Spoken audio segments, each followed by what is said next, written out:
Good day mga agaw, isang mapagpalang araw naman po sa inyo lahat. Welcome naman po dito sa aking channel, Agaw Senior. Una sa lahat mga agaw, shoutout ko na rin po yung lahat ng aking mga subscriber dyan. Kumusta po kayong lahat? At sa mga silent viewers ko po, maraming salamat po sa inyong patuloy na support at panonood. Sa mga bago pa lang po dito sa aking channel, sana naman po ay makapag-subscribe po kayo. At paki-click na rin po yung like button. Ngayon po agaw ay meron pa akong gagawin dito agaw. Itong mga manok ko dito, itong igling hens, ay ililipat ko muna dito sa malaking kulungan. Itong mga manok na to agaw, ay kukunin ko po dito sa battery cage at ililipat ko doon sa kabila, doon sa loob. Kasi po, isang linggo po akong wala dito agaw sa mga susunod na araw. Dahil po ay uuwi po ako sa amin at magbabakasyon po ng isang linggo. At ito pong manok na to agaw ay lalagay ko doon sa loob para naman po ay hindi mahirapan yung asawa ko na magpapakain sa kanila. At hindi na po siya mahirapan sa paglilinis ng mga painuman at pakainan ng mga manok na to. Yan, para doon sa loob agaw ay isang buhusan na lang po ng patoka. Yung asawa ko na muna agaw yung magtitake in charge nitong mga manok na to agaw. Ito lahat. Siya na po yung magpapakain saka magkukuha ng itlog. Bale, 48 heads po itong ililipat ko agaw. Umpisahan natin agaw paglipat. Yan, dito ko po yun ilalagay agaw, yung 48 heads na nasa battery cage. Ito po ay nilagyan ko na po ng panibagong rice hull. Yan. Medyo mag-aana yung trabaho ng asawa ko nito agaw. Hindi na siya masyadong mahihirapan sa pagpapatoka at sa paglilinis ng mga painuman at pakainan ng mga manok. Dahil isang buhusan lang po.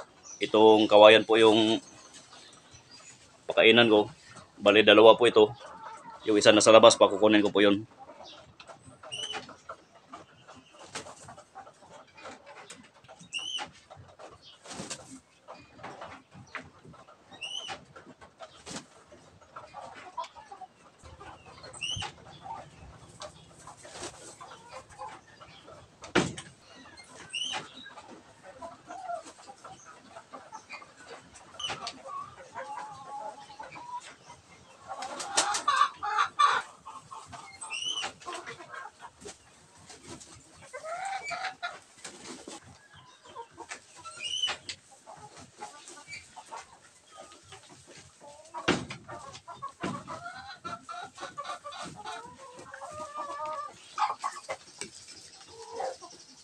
Yan agaw, ito na po lahat agaw.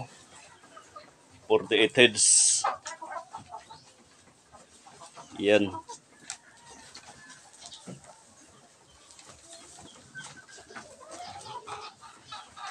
Nanibago sila sa bago nilang tahanan agaw. Sarap na sarap yung mga manok sa rice hull. Dito na agaw ay lalagyan ko ng patungan niya para makaabot sila doon sa taas. Kasi doon yung tubig ko ilalagay para hindi po madumihan.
Yan mga agaw, nailipit na po natin yung mga manok dito sa loob ng malaking kulungan.